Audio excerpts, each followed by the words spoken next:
কাকুরা এখন ডাব করতে এসেছে।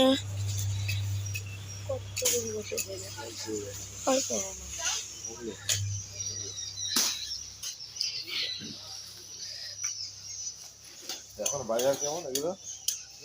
পাইকারি তোমার পাইকারি 35 টাকা। ওরা বাজারে নিয়ে আবার এইগুলো আবার একটা ডাব বিক্রি 70 টাকা 60 টাকা বিক্রি হয়। হ্যাঁ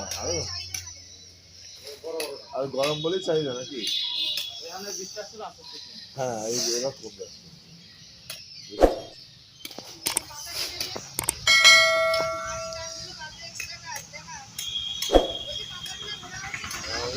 মার এই কাজগুলো এক্সট্রা কাজ। ঝুড়বে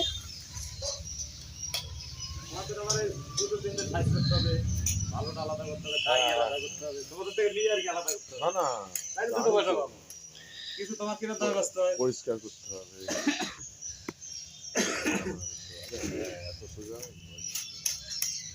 সময় ছিল।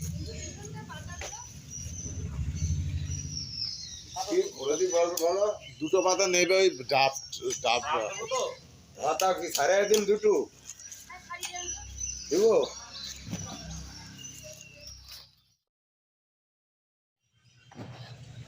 কত ডাব।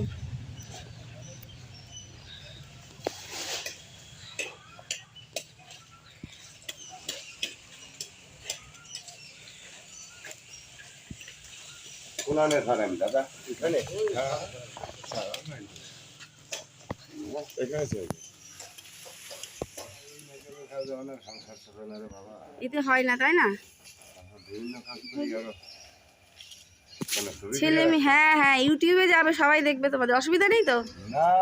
তোমাদের সবাই দেখবে, সারা দুনিয়ায় দেখবে, সারা পৃথিবী দেখবে।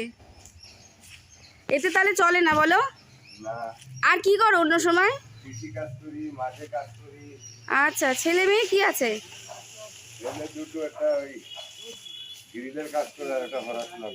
আচ্ছা পড়াশোনা কোন ক্লাসে পড়ছে সে? হ্যাঁ এমএ পড়ছে স্কলারশিপ।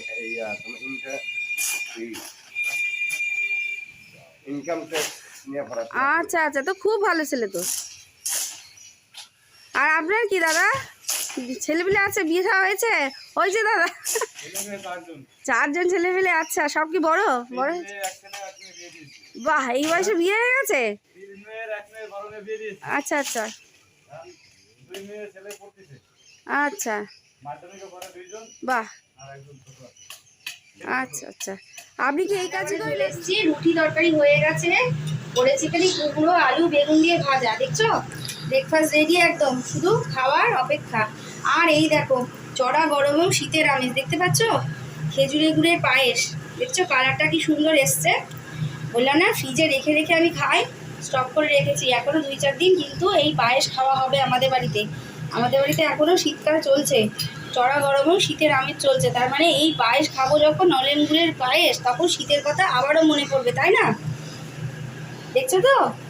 তাহলে এই পায়েস দিয়ে এই ভাজা দিয়ে আজকের ব্রেকফাস্টটা হবে, তারপর দেখি কি রান্না বান্না করা যায়। চলো রিজুকে আর রিজুর বাবাকে কিন্তু জুস খাচ্ছে। আমি ওকে ভুলেই গেছিলাম কাজের তালে, যে নারকেল গাছ ঝোড়াতে এসেছিলো দাদাদের কাছে গেলাম, যে জুস দেবো, জুসটা দিতে বলে গেছি, সেই জন্য ব্রেক, মানে ও এখন খেতে পারবে না, আধ ঘন্টা রেস্ট, তারপরে ও রুটি খাবে। আর এই জুসটা জানো তো কী দিয়ে করেছি আজকে? কী দিয়ে খেয়েছো বাবা? হলুদ হলুদ আর কি আমলকি। হ্যাঁ এই ছিল আজকে। ও আর একটা জিনিস ছিল তো, লাউ ছিল, লাউ ছিল, লাউয়ের টুকরোও দিয়ে দিয়েছি। লাউ চালকুমড়ো যা থাকে তাই দিয়েই এই জুসটা খেতে হবে, তাই না? শরীর ভালো রাখতে হবে এইসব জুস টুস খেয়ে, তারপর মাছ মাংস যাই খাও, আগে তো এইসব খেতে হবে। এবার আমি রান্নাঘরে যাব। আর রিজুর খাবারটা তাহলে এখন মিটকেসে রেখে দিলাম, ও কিন্তু একটু পরেই খাবি, যেহেতু জুসটা খেলো। তারপরে সুপুরি, মানে ওই দিন ঝড় হয়েছিল বিশাল। এই দেখো সুপুরি গাছ পুরো মাঝখান দিয়ে ছিঁড়ে গেছে, বাবার টাইম নেই বলে বাবা কাটতেও পারছে না। বিশাল বড় সুপুরি গাছ, বিশাল বড় বড় ফল হতো, সুপুরি ফল, বিশাল বড় গাছটা, বিশাল। আর ওই দিকেরও একটা গাছ ভেঙে গেছে, ওদের দেখাতে পারছি না, ওইখানে ওই দেখো, দেখেছো? এই গাছটায় পুরো গাছ একটা ভেঙে গেছে, তবে দেখাতে পারছি না। ওই দেখো, এই তোমাদের জুম করে দেখাচ্ছি, বিশাল বড়। আর একটা আমের ডালও ভেঙে গেছে, কিন্তু আমের ডালটা কেটে ফেলে দিয়েছে, সেটা তোমাদের পরে দেখাবো। আর এই দেখো ছাদে এসেছি আম গাছটা দেখাবো বলে তোমাদের, এই খাকা রোদে তোমাদের দেখানোর জন্য শুধু এসেছি। রোদের মধ্যে আম গাছটা কীভাবে ভেঙে গেছে দেখতে পাচ্ছ? ওই দেখো, ওই মাথার ডালটা আগের বছরও ভেঙেছিল। ঝড় যত কিছু আসে এই গাছটার উপর দিয়ে আঁচড় বেশি পড়ে। মানে জানি না কি শত্রু ঝড়ের সাথে আমাদের এই আম গাছটা আর সুপুরি গাছগুলোই আমাদের নষ্ট হয়ে যাচ্ছে একটার পর একটা। বাড়িতে প্রচুর সুপুরি গাছ ছিল, এইভাবে প্রত্যেকবার ঝড় আসে আর সুপুরি গাছগুলো ভাঙে। আর এই আম গাছটা বলেছিলাম না ফজলি আম গাছের মতো আম হয়, এক একটা 1.5 কিলো ওজনের আম হয়। এখনও আটই হয়নি, তাই প্রায় 500-র উপরে ওজন। দেখেইছো তো তোমরা কত বড় 5-6টা আম হয়েছে। আর জানো তো আম্রপালি আম গাছেও কিন্তু প্রচুর আম হয়েছিল, আমরা বুঝতেই পারিনি এত আম হয়েছিল। কি বলবো, আমি ছামাই যাই, রোদে দাঁড়িয়ে কথা বলতে পারছি না, এত আম হয়েছিল। ঝড়ের দিন টের পেয়েছি, মানে না হলেও 10 কিলো আম পড়ে গেছে। এখনো আম আছে, সেগুলো আমি কী করবো, কিছুটা আমচুর করার জন্য শেখাচ্ছি, আর কিছুটা ওই চাটনি করছি অল্প অল্প করে। প্রচণ্ড মারাত্মক টক, ওই জল ফেলে চাটনি ফাটনি করা হচ্ছে। চলো দেখো তোমাদের আম্রপালি আম গাছটা, দেখছো আম কিন্তু দেখা যাচ্ছে না, কোথায় যে লুকিয়েছিল আমগুলো জানি না। ফাঁকে ফুঁকে একটা দুটো দেখা যাচ্ছে, ওই দেখো উপরের দিকে, জানি না ক্যামেরায় কতটা ধরা পড়ছে, দেখছো অল্প কটা আম, কিন্তু বিশ্বাস করো 10 কিলো আম পড়েছে। তা কী করবো, আমচুর করে রাখছি তাই না, ভবিষ্যতের জন্য। তবে ভবিষ্যতের চিন্তা, ভবিষ্যতে এগুলো থাকলে পরে টকডাল ফকডাল খেতে পারবো। সব কিছুতেই ভবিষ্যৎ পরিকল্পনা করে চলতে হয় তাই না। তো চলো এবার যাই। তো গুড মর্নিং ফ্রেন্ডস, তোমরা সবাই কেমন আছো? আশা করি তোমরা সবাই খুব ভালো আছো। আমরাও খুব ভালো আছি। আর প্রচণ্ড কাজের ব্যস্ততা আজকে, বুঝতে পারলে। রান্নাঘরে তো ব্রেকফাস্ট হয়েছে, এবার অন্যজনের দিকে আসল কাজ করতে হবে, দুপুরে খাওয়া দাওয়ার ব্যবস্থা, বুঝতে পারলে। কিন্তু মনটা খুব খারাপ, সব গাছগুলো ভেঙে যাচ্ছে, ঝড় হচ্ছে। ঝড়টা আমি মোটেই ভালোবাসি না, গাছ করাও ভালোবাসি না, কারণ এতে মানুষের ভালো ছাড়া, মানে ক্ষতি ছাড়া ভালো কিছু হয় না, মানুষের ক্ষতিই হয়। বৃষ্টি হোক ঠিক আছে, কিন্তু গাছ পড়া ঝড় মোটেই ভালো না। কিন্তু প্রকৃতির উপর আমাদের হাত দিই, ভগবান যেটা করবে সেটাই মেনে নিতে হবে তাই না, ভালো খারাপ। শুধু আমরা ভগবানকে বলতে পারি, ভগবান তুমি এগুলো করো না, বাজ পড়িও না আর ঝড় দিও না, তাই না। কামনা করা ছাড়া আর কিছুই করতে পারি না, সবই তার হাত, তার ইচ্ছা। গড বলো, আল্লাহ বলো, ঈশ্বর বলো, ভগবান বলো, সবই তার ইচ্ছা, তাই না। আর এই দেখো, দেখেছো কত আম পড়েছিল, মানে আমের আমচুর করে রেখেছি। আমের চাটনি খাওয়া হয়ে গেল 7-8 দিন। ব্যাগে আম, এখানে ব্যাগে আম, এ দেখো ব্যাগের মধ্যে ভর্তি আম, ব্যাগের মধ্যে আম, এইখানে আম, প্যাকেটে আম, কোথায় না আম নেই। তাও তো আমের মুকুল আমি প্রচুর দেখতেই পাইনি এবারে, জানি না কোথায় লুকিয়েছিল। আবারও বলছি, একটা মুকুলও দেখতে পাইনি। ঝড়ে যে কোথা থেকে আমগুলোই বা এলো জানি না, সব আম্রপালি আম। আর এখন যা টক এই আমের, সে আর বলার কথা না। পাকলে পরে দারুণ লাগে, একটা আম্রপালি আমের খুব সুন্দর গন্ধ। আর যে গাছটার ডাল ভেঙে গেছে বললাম না, ওই গাছটার কিলো 100-200 ওজন হয়, মানে ফজলি আমের মতো বিশাল বিশাল আম হয়। একটা আম কাটলেই আমাদের সারা ফ্যামিলি একদিন হয়ে যাবে, এত বড়ই আম হয়। আর চলো তোমাদের আমচুর দেখাই, আমচুর কেটে রেখেছি, এগুলো রোদে দিয়ে আসবে। রিজুর বাবা ছাদে যাবে এগুলো রোদে দিতে, এগুলো রিজুর বাবার ডিউটি।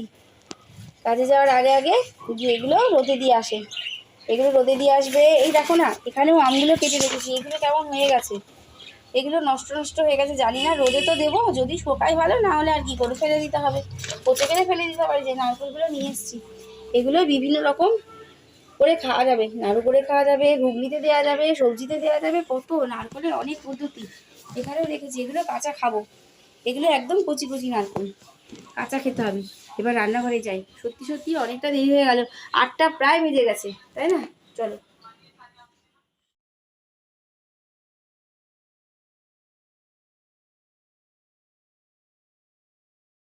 আর এই দেখো কি এনেছো দেখেছো, মাংস। কিন্তু এই মাংস আস্তে আস্তে আমাদের এই গরিব মানুষের মাংস, মধ্যবিত্ত মানুষদের এই মাংস খাওয়া, বা গরিব মানুষরা যে এই মাংসটা খাবে, মধ্যবিত্তরা খাবে, সেটা আস্তে আস্তে উঠে যাচ্ছে। খেতে পারবে না, এখন মাংসও খেতে পারবে না। আজকে মাংস আনতে গেছে, বিশ্বাস করবে না, 250 টাকা কিলো মাংসের দাম, 250 টাকা কিলো। তাহলে কি বলবো। আর আজকে রবিবার, একটু মাংসটা না হলে ছেলেপিলের মন ভরে না, যেভাবেই রান্না করি না কেন।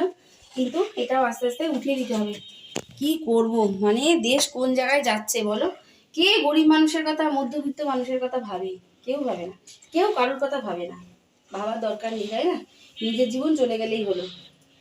যাকে যতক্ষণ ক্ষমতা আছে, যতক্ষণ পারবো করবো, না হলে যখন যেরকম তখন সেরকম ভাবেই চালাতে হবে। আর এই দেখো, একরকম আইটেম দিয়ে দুই রকম মেনু হবে। মাংস একরকম আইটেম, কিন্তু এই মাংসটাকেই আমি 2 রকম ভাবে রান্না করবো আর কি। এটা সলিড মাংস, আর এটা পায়ের দিক। বলেছি পায়ের দিক আনতে, একটা বুক দিয়ে দিয়েছে তার মধ্যে, দেখেছো তো? কি বলবো, যাই হোক, এটা পুরো হাড়গোড় মেশানো আর এটা পুরো একেবারে সলিড। তাহলে এটাকে করবো ভাজা ভাজা। আমি আরেকবার ভিডিওতে তোমাদের দেখিয়েছিলাম, এটাকে পুরো ভাজা ভাজা ভাবে রান্না করবো। এই দেখো কারি পাতা, আমার মনে পড়ছে না, এই দেখো কারি পাতা দিয়ে রান্না করব। এই মাংসটা কারি পাতা দিয়ে রান্না হবে। আর এর মধ্যে কোনো মশলা বাটবো না, কোনো বাটা মশলা এর মধ্যে পড়বে না, সমস্ত মশলা দেবো কিন্তু না বেটে দেবো। এটার মধ্যে দিয়েছি, এ দেখো কি কি কেটে রেখেছি, দেখবে ধোয়া হয়নি কিন্তু। আলু, টমেটো, আদা, পেঁয়াজ, রসুন, সমস্ত লঙ্কা, সমস্ত কিছু কুচি করা আছে। আর অবশ্যই দেবো এর মধ্যে টমেটো সস দেবো। টমেটো তো আছেই, এগুলো কুচি করে দেবো। আর কারি পাতাটা আগে ভেজে নেবো। কারি পাতা ভেজে না নিলে না এটা ভালো হবে না, কাঁচা কাঁচা লাগবে। সেই জন্য কারি পাতা সোমবারে ভেজে নিয়ে তারপর এগুলো ভেজে মাংসটা কষাবো, তোমাদের অবশ্যই দেখাবো। আর এইটা করবো মশলা দিয়ে দেখাবো রান্নার সময়, অবশ্যই এটা শেয়ার করবো, এটা কীভাবে রান্না করি। সমস্ত রুটিন মশলা থাকবে, কিন্তু আর একটা অন্য জিনিস অ্যাড করবো, সেইভাবে আজকে এটা কষা কষা মাংস হবে। এটা রাত্রিরের জন্য, আর এটা দুপুরের জন্য। আর ডাল আমার হয়ে গেছে অলরেডি, ভাতও হয়ে গেছে। আর আম দেখলে তো অতগুলো আমগুলো কাটবো। আমগুলো কেটে ভাবছি একটু চাটনি করি আর একটু আমচুর রোদে দিই। কত কাজ তাহলে বলো। আর ওদিকে দেখলে তো পাতাগুলো পড়ে আছে, আজকে যদি সময় পাই তাহলে কাটবো, না হলে কালকে করবো, তাই না? অনেক কাজ। আর রিজুর বাবার আজকে ছুটি আছে, আজকে রবিবার, আজকে ছুটি আছে। রিজুর বাবা গেছে, ওই উপরে গেছে, আমচুরগুলো রোদে দিতে গেছে, গাছপালা লাগাবে। ছুটির দিনে ওর অন্যান্য কাজ থাকে জানো তো, আবার ওষুধ।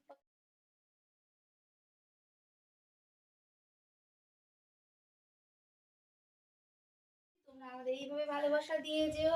আর লাইক, সাবস্ক্রাইব, কমেন্ট তো করতেই হবে, বেশি বেশি করে শেয়ার করতে হবে, তাহলে আমরা ভিডিওগুলো করবো কি করে। আর রিজু তো বলেই দিয়েছি, আগে কমেন্ট সেকশন খুলে দেখে কোন আন্টি, আঙ্কেল, দাদা, দিদিরা কি কমেন্ট করলো। অধীর আগ্রহে বসে থাকে, ভিডিও যখনই পোস্টিং হয় তখনই কমেন্টগুলো আগে দেখে যে কোন আন্টি, আঙ্কেল কমেন্ট করলো। তাহলে তোমরা বেশি বেশি করে কমেন্ট করবে, শেয়ার করবে, সাবস্ক্রাইব করবে, তাই না? প্রত্যেকে ভিডিও লাইক, সাবস্ক্রাইব, কমেন্ট করবে, তবেই আমরা একদিন উঠে দাঁড়াতে পারবো, সঠিক লক্ষ্যে পৌঁছাতে পারবো, তাই না? সকলের দরকার। একা একা জীবনে কখনো দাঁড়ানো যায় না, কখনো এগোনো যায় না, তাই না?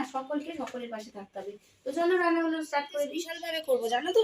আদা, পেঁয়াজ, রসুন, টমেটো আছে, পেঁয়াজ নেই, পেঁয়াজ কিন্তু বাটবো না, পেঁয়াজ কুচানো দেবো এর মধ্যে আছে। তাহলে আদা, পেঁয়াজ, রসুন দিয়ে দিলাম, হয়ে গেল।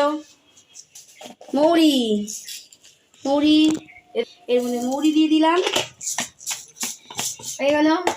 গোটা গরম মশলা এর মধ্যে আছে, গোটা গরম মশলা দিয়ে দেবো। আর কি দেবো জানো তো? আর দেবো জায়ফল, জয়িত্রী। এই মেন মশলাটা এর মধ্যে দিতেই হবে, কারণ এটা এইভাবেই আমি রান্না করব আমার মন মতো করে।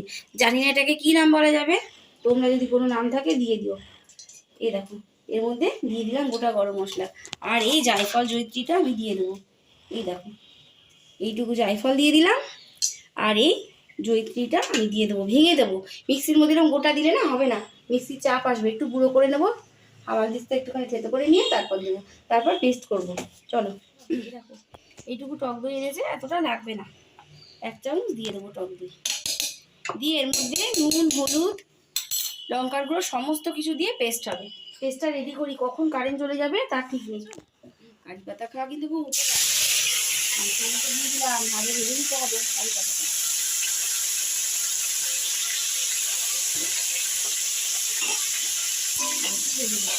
আমি কষাচ্ছি, মানে ভাজা ভাজা করবো। এর মধ্যে কিন্তু কোনো দেখলেই তো মশলা বেটে দিইনি, সমস্ত কিছু আমার কেটে নিয়েছি, তাই না?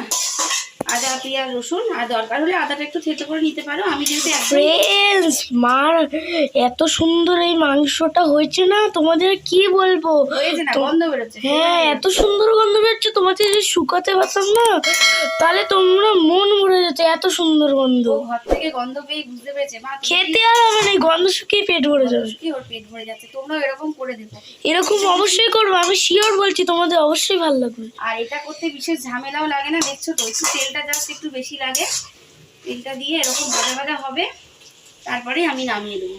তোমাদের ফাইনাল লুকটা অবশ্যই দেখাবো। আমগুলো দেখেছো রং এসে গেছে, তাই না? একদম রং এসে গেছে, আঁটি হয়ে গেছে, আর কদিন থাকলেই মনে হয় পেকে যেত। আর পাকলেই জানো তো বাদুরের পেটেই আর্ধেক চলে যায়। এই আম্রপালি আম বাদুর যে কি ভালোবাসে, বাদুরের যে কি প্রিয়, কি আর বলবো। পুরোটা তো খাবে না, ঠোকর দিয়ে দিয়ে অর্ধেক খাবে, ব্যাস সব নিচে ফেলে দিবে, আর ওগুলো তখন খেতেও পারি না। আর এই দেখো না, আমগুলো অনেকদিন ঝড়ে একদম সজোরে পড়েছে, খেতে ফেতে গেছে, ওগুলো বাচ্চা দিয়ে চাটনি করবো। আমের সাইজ দেখছো, এখনো গাছে কয়েকটা দিন হলে তবে পুরোপুরি ম্যাচুরিটি আসতো, তাই না? কালারটাও রং তো এসেই গেছে, দেখতেই পাচ্ছ একদম কি সুন্দর কালার, কিন্তু প্রচন্ড টক। এটা আমি কেটে নিয়ে সিদ্ধ করবো, মানে জলটা ঝরিয়ে ফেলে তারপর চাটনি করবো, নইলে মাথা ঘুরে যাবে, এত টক। আর এই আমটা কি বলতো, গাছে তো আম দেখতে পারিনি, মানে আমের গুটি পর্যন্ত পড়েনি, মুকুলও তো দেখিনি, আমের গুটিও পড়েনি। তাই যখন যেদিন ঝড়টা হলো, এত আম দেখে অবাক হয়ে গেছি আমরা, যে এত আম কোথা থেকে এলো, এত আম, মানে অবাক, সত্যি অবাক হয়ে গেছি। প্রত্যেকবার তো গুটি পড়ে, সেই গুটির চাটনি করি, বেশ পাতলা ঝোল, গুটির আমের দারুণ লাগে। কিন্তু এবার সত্যি মুকুল আসেনি, আর আমের গুটিও পড়েনি, জানি না ম্যাজিক হয়েছে একদম। তাহলে এগুলো কেটে ফেলি। আর ওই যে বড় গাছটা যেটা বললাম ফজলি আমের মতো গাছ, ওটাতে তো 1 কিলোর উপরে, 1 কিলো 100-200 ওজন হয় আমের। তা সেটার কি হলো, ডালপালায় ভেঙে যাচ্ছে। আগের বারও ডাল ভাঙলো, এবারও মাথার ডাল ভাঙলো, মানে প্রত্যেকবারই ঝড় আসছে আর ডাল ভেঙে যাচ্ছে। সুপুরি গাছ আর আম গাছের এইভাবে ক্ষতি হয়ে যাচ্ছে, জানো কি করবো। এই আমগুলো কেটে নিয়ে এগুলোকে সেদ্ধ বসাতে হবে। সময় পেলাম, তারপরে একটুখানি পায়েস খাচ্ছি, রুটি খাইনি, সকালে রুটি খাইলাম, চিয়া সিড খেয়েছি আর একটু পায়েস।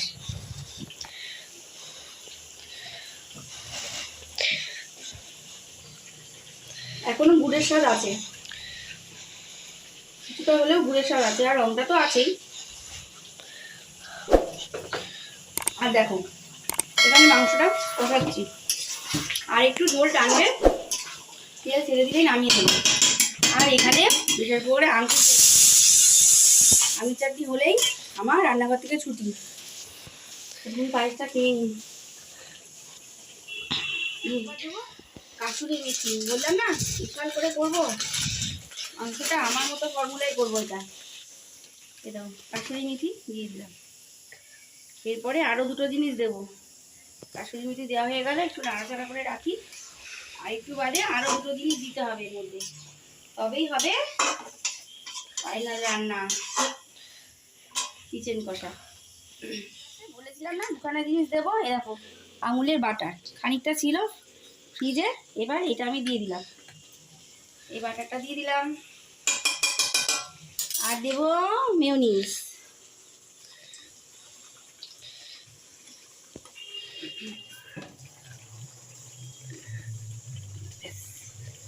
হয়ে গেল কমপ্লিট রান্না। মেয়োনিজটা এমনি গলে যাবে। তাহলে আরেকবার তোমাদের জন্য বলে দিই কী কী দিয়েছি আমার তৈরি করা কিচেন কষায়। এটার মধ্যে দিয়েছি আদা, পেঁয়াজ, রসুন, লঙ্কা, জিরে, ধনে, এগুলো তো দিয়েছি রুটির মশলা। আর দিয়েছি জায়ফল, জয়িত্রী, টক দই, টমেটো, আর কি এই যে দিলাম হচ্ছে কাসুরি মেথি, কাসুরি মেথি, আঙুলের বাটার, আর এই মেয়োনিজ। ব্যাস কমপ্লিট রান্না। এবার গ্যাস নিভিয়ে দিলাম, এবার আমার চাটনি করতে হবে, তাই তো? তাহলে একরকম আইটেম দিয়ে 2 রকম মেনু হয়ে গেল। আমার চাটনি হয়ে গেছে, আর চাটনিতে একটু জল নেই, দেখছো তো কেমন টক বক করে ফুটছে, ছিটকে ছুটকে আসে, একটু সাবধান করে যাও, এই গায়ে পড়লে ফোসকা বেরিয়ে যাবে। দেখছো তো একদম জল নেই, মানে একদম জল টেনে নিয়েছে। এবার এটাকে আমি নামিয়ে দেবো, এটা হয়ে গেছে। দেখছো মনে হচ্ছে না পাকা আমের চাটনি, কালারটা দেখছো একদম ইয়েলো, তাই না? ব্যাস আমি মুড়িয়ে দিলাম, নাহলে আমি ওদের সাথে কথাই বলতে পারবো না, ছিটকে ছুটকে এসে আমার গা হাত পা পুড়িয়ে দেবে। আর এই দেখো রান্না করেছি মুসুরির ডাল, আমাদের জন্য আলু সিদ্ধ, আর কি এটা একদিনে ফ্রেশটা জেনে গেছে, ডাল হলে আলু সিদ্ধ আর পেঁয়াজ ভাজা, পেঁয়াজ লঙ্কা ভাজা, আলু সিদ্ধ দিয়েছি। আর ঠাকমা দাদুর জন্য পেঁয়াজি করেছি, ঠাকমা দাদুকে আলু সিদ্ধ দেবো না, পেঁয়াজি করে দিয়েছি। আর এই যে সেই মাংসটা ভাজা ভাজা, দেখেছো লুকটা? আর এই দেখো কষা মাংস, দারুণ কালারটা এসছে, মানে নিজের প্রশংসা নিজেই করছি, জানি না খেতে কতটা স্বাদ হবে। অবশ্যই যদি পারি খাওয়ার সময় যদি রাত্রে ভিডিওটা করি, যেহেতু এই কষা মাংসটা রাত্রিরে খাওয়া হবে, জানি না রাত্রে ভিডিও করতে পারবো কিনা, কারণ ভিডিওটা অনেক বড় হয়ে যাচ্ছে। দুপুরে খাওয়াটা শেয়ার করতে পারি, বা রাত্রি একটা শেয়ার করবো, যে কোনো একটা অবশ্যই শেয়ার করবো। তাহলে পরে চলো এখন এই রান্নাঘর পরিষ্কার করতে হবে, মেলা কাজ পড়ে আছে, বুঝতে পারলে? এখন 11:15 বাজে, তাহলে চটজলদি এই কাজগুলো করে নিই। হ্যাঁ, তারপরে 12টায় জল আসবে, আবার চানে যাবো সবাই মিলে, তাই তো? একে একে চানে যেতে হবে। একটা দিয়ে 2 রকম মেনু রান্না, জাস্ট 1 কেজি মাংস হলেই হয়ে যাবে। আমরা 6 জন মানুষ কিন্তু, কম মুখের কথা নয় কিন্তু, তাহলে দুটো আইটেম হয়ে যায় বুঝেছো। এটাতেও তো অল্প অল্প লাগে, আর এটা কষা, তাহলে একরকম আইটেমে 2 রকম মেনু হয়ে গেল রান্না। ঠিক আছে, পুজো দেওয়া হয়ে গেল। বড় ছেলে কম্পিউটার ক্লাসে যাবে, ওকে তাড়াহুড়ো করে দিলাম, মাথায় শ্যাম্পু করতে সময় লাগে। বাথরুম থেকে বলছে মা আমার কম্পিউটার ক্লাস, বলছে হ্যাঁ আসছি বাবা দাঁড়া। ওকে আগে খেতে দিলাম, ওর ঠাকুমা তখন খাবার পাঠিয়ে দিলাম। এবার আমরা ধীরে সুস্থে খাবো। ও খেতে বসে গেছে, ও খাচ্ছে একা একা। এবার আমরা নিয়ে গিয়ে টেবিলে বসবো, সব বারাটানা রেডি, চলো টেবিলে গিয়ে খাওয়া দাওয়া সেরে। বড় ছেলে কম্পিউটার ক্লাসে যাবে, আস্তে ধীরে খাবা, আসলে আস্তে ধীরে খাও, ধীরে ধীরে খাও। আর এদিকে আমরাও খেতে বসবো, বুঝতে পারলে। আর গরম লাগছে, মানে ঘুরি করে কাজ করেছি, গরম লেগে গেছে। আর মাথায় দেখবার শ্যাম্পু দিলে পরে সেদিনকে অত্যাধিক গরম লাগে, তাই না বাবা? সাবান দিয়ে চান করেছো? সাবান দিয়ে করেছো? আচ্ছা। আর পৌঁছে ফোন করবে, আস্তে ধীরে যাবে, ছাতা খুলবে, রোদ আছে কিন্তু বাইরে। হ্যাঁ, আর দেখো রিজু খেতে বসবে। এ দেখো রিজু, রিজু খেতে বসবে। খেতে বসে বাবা, খেতে বসে পড়ো। হ্যাঁ খেতে বসবে। রিজুর বাবা চানে গেছে, রিজুর বাবা এক্ষুনি বাজার করে আসলো, ওই জন্য একটু বাজার ওষুধপত্র কী কমনি নিয়ে আসলো সে, সেই জন্য একটু হুড়োপাড়া করতে পারে না। ঠিক আছে, তুমি একটু রেস্ট নিয়ে তারপরেই চান করো, হুড়োপাড়া করার দরকার নেই। হুড়োপাড়া করতে গিয়ে মানুষের অঘটন ঘটে যায়। ধীরে সুস্থেই করো, এখন তো হুড়োপাড়া করার সময় নেই, যেহেতু আজকে কাজের চাপ নেই। ধীরে সুস্থেই করো, যখন হুড়োপাড়া করার সময় হবে হুড়োপাড়া করো। আজকে চাপ নেই, একটু ধীরে সুস্থেই করো। রবিবারটা রবিবারের মতো এনজয় করে চলা উচিত, বল বাবা? হ্যাঁ, তাহলে রবিবার মনে হয় না। রবিবারেও যদি রাজধানী ট্রেন চালায়, এক্সপ্রেস চালায়, তাহলে হবে না, মালগাড়ি চালাতে হবে আজকে। রবিবার মালগাড়ির মতো যাবে, তাই না? হ্যাঁ, তাহলে রিজু টাটা। টাটা, আজকের ব্লগটা এখানে শেষ করছি। তো সে ভালো থাকো, সুস্থ থাকো, গড ব্লেস ইউ অল। তোমাদের যদি এই ভিডিওটা ভালো লাগে, লাইক, সাবস্ক্রাইব অ্যান্ড কমেন্ট করতে ভুলবে না, কিন্তু শেয়ার করতেই হবে। Tata tata tata guys. তাহলে আজকের মতো এখানেই রাখছি, নতুন একটা ব্লগে আবার নতুন সবাই তোমাদের সঙ্গে দেখা হবে। টাটা, সবাই ভালো থাকবে, সুস্থ থাকবে, আর নিজের শরীরের যত্ন নেবে। আর একটু বলে দিয়েছে লাইক, শেয়ার, কমেন্ট, সাবস্ক্রাইব করতে হবে। টাটা।